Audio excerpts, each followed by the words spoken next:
students, welcome to Study Point Maths classes. Today we will discuss exercise 1.4 of chapter 1 real numbers. इसमें क्या करना है हमने without actually performing long division, हमने long division perform नहीं करनी. State whether the following rational numbers will be a terminating decimal expansion और non terminating repeating decimal expansion. हमने ये चेक करना है कि ये जो हमें सभी दी हुई हैं फ्रैक्शंस, ये टर्मिनेटिंग है या नॉन टर्मिनेटिंग रिपीटिंग है. तो इसको हम कैसे चेक करेंगे? सबसे पहले इस टाइप के क्वेश्चन करने के लिए मेरे पास इन दोनों का जो HCF है वो 1 होना चाहिए. मतलब ये दोनों नंबर, ये जो P/Q की फॉर्म है, ये को प्राइम होने चाहिए. यहाँ पे मुझे पता चल रहा है कि 13 और 3125 का HCF 1 ही है, तो ये कौन से हैं? को प्राइम नंबर्स. तो इसके बाद हमारा जो स्टेप है वो क्या करना है हमने. इससे पहले मैं आपको एक चीज समझाती हूँ. देखो, टर्मिनेटिंग वो वाले होंगे अगर मेरे पास P/Q एक फ्रैक्शन है, P और Q मेरे पास को प्राइम नंबर्स हैं. अगर जो मेरे पास डिनोमिनेटर Q है, अगर तो वो इन फॉर्म्स में से है 2m, 5m, 2m multiply by 5m, 2m multiply by 5n.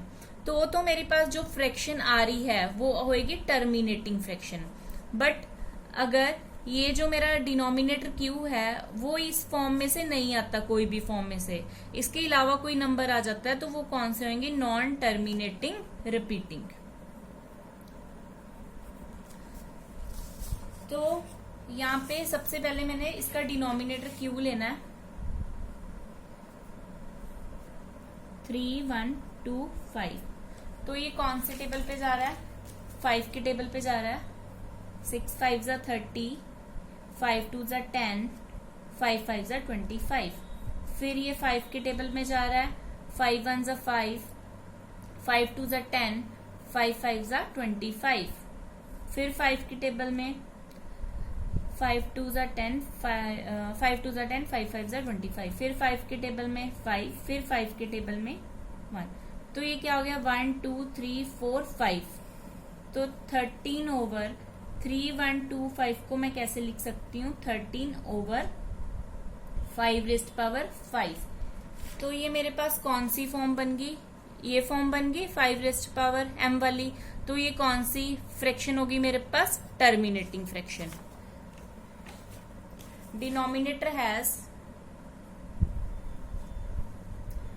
Denominator has prime factors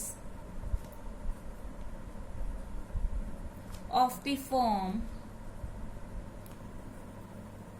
5m, so it is terminating.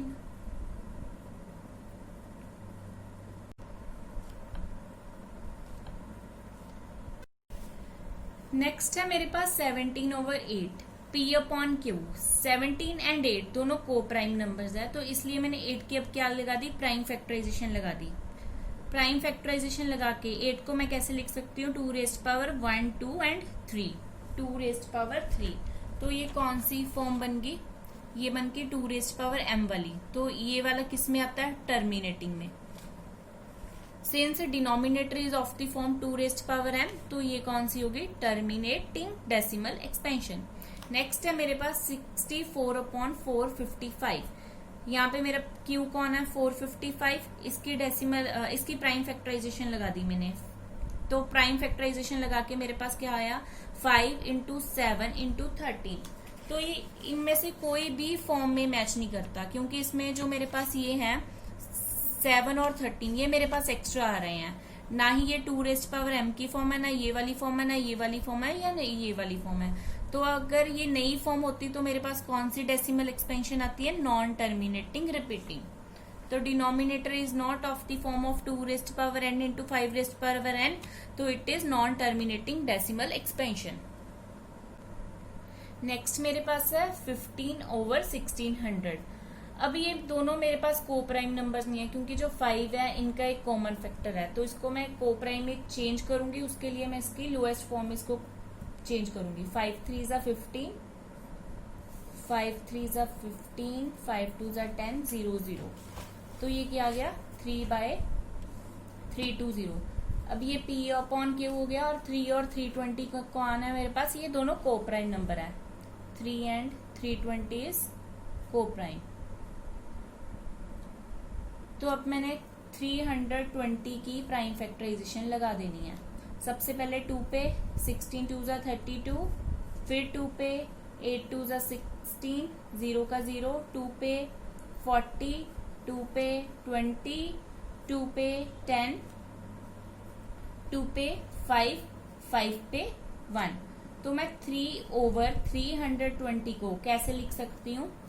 Count करते हैं, 2 रेस्ट पावर कितनी आती है? 1 2 3 4 5 6, 2 rest power 6 into 5 rest power 1।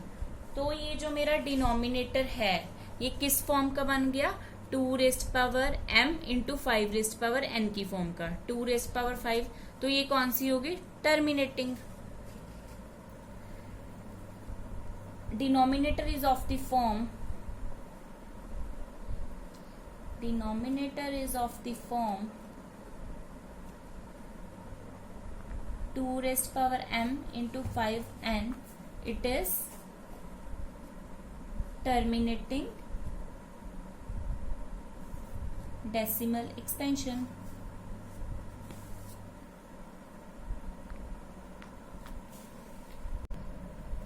Next है मेरे पास 29/343।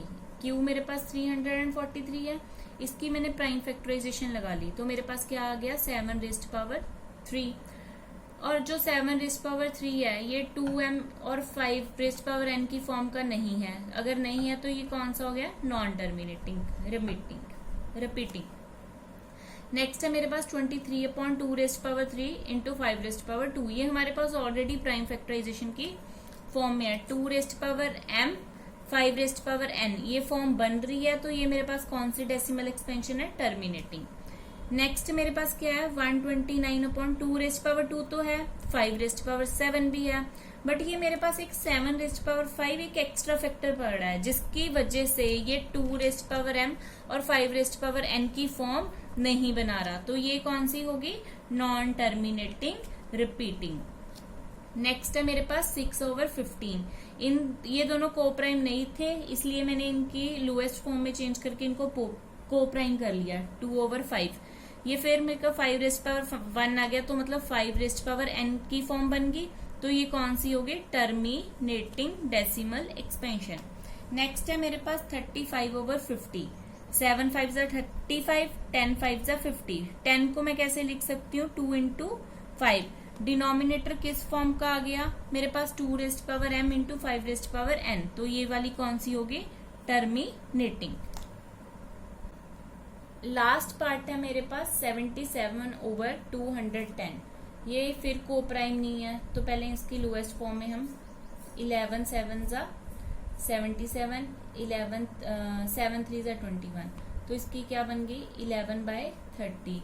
30 के मैंने प्राइम फैक्टर्स बना लिए, 2 पे गया 15, 3 पे गया 5।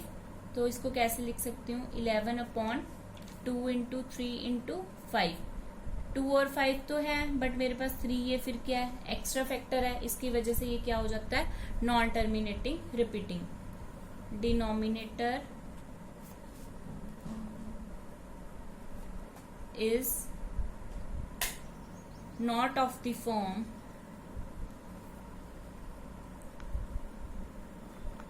2 rest power m into 5 rest power n, so it is non-terminating repeating decimal expansion। इस क्वेश्चन के साथ हमारा फर्स्ट क्वेश्चन कंप्लीट हो जाता है। Thank you.